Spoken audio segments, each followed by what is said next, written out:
The 100th British soldier to die in Afghanistan this year has just been named in the last few moments by the Ministry of Defence.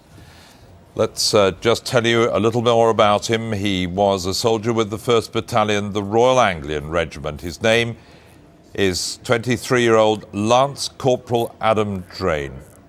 He died in a small arms conflict in the Nadi al-Ari area, central Helmand province, yesterday afternoon. He was described by his colleagues as popular, quiet and intelligent. His parents, Desmond and Jackie Drane, said there were no words to describe their loss. The death brought the total number of British service personnel who've died since the start of operations in Afghanistan in 2001 to 237. But 100 of those have died this year alone. It's the bloodiest year for British forces since the Falklands War in 1982 and follows 39 British deaths in the Afghan conflict in 2006, 42 in 2007 and 51 last year. 100 soldiers died, and this is the 100th 23-year-old Lance Corporal Adam Drane.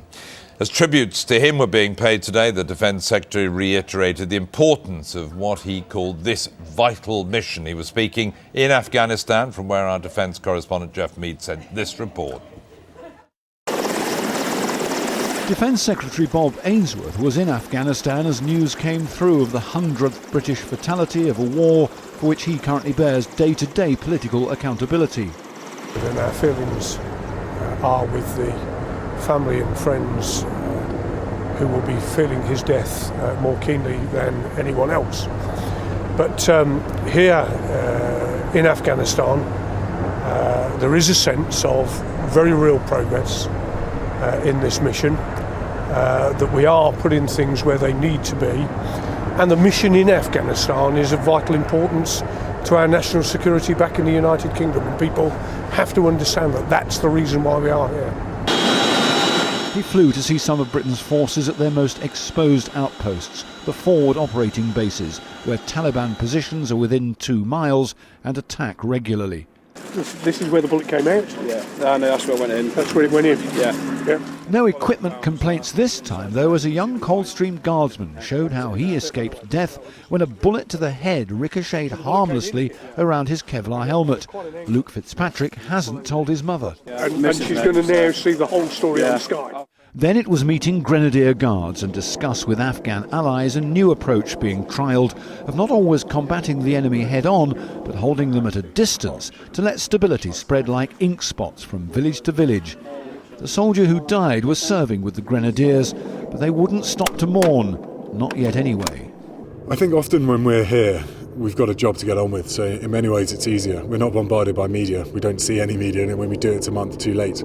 So we just concentrate on the job in hand, and then when we're back in the UK and we're reunited with our injured comrades, and in a way reunited with our fallen comrades, then there will be services and there will be a remembrance, and that's when we'll probably deal with that sort of thing.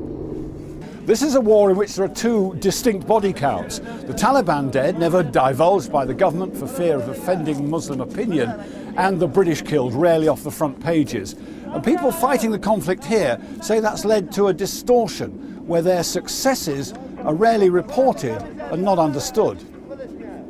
Hundreds of extra troops on their way means more can be assigned to building roads, bridges, electricity and schools, the unsung victories of a Hearts and Minds campaign that tries to isolate the enemy and ultimately stem the loss of British lives. Jeff Mead, Sky News, Helmand.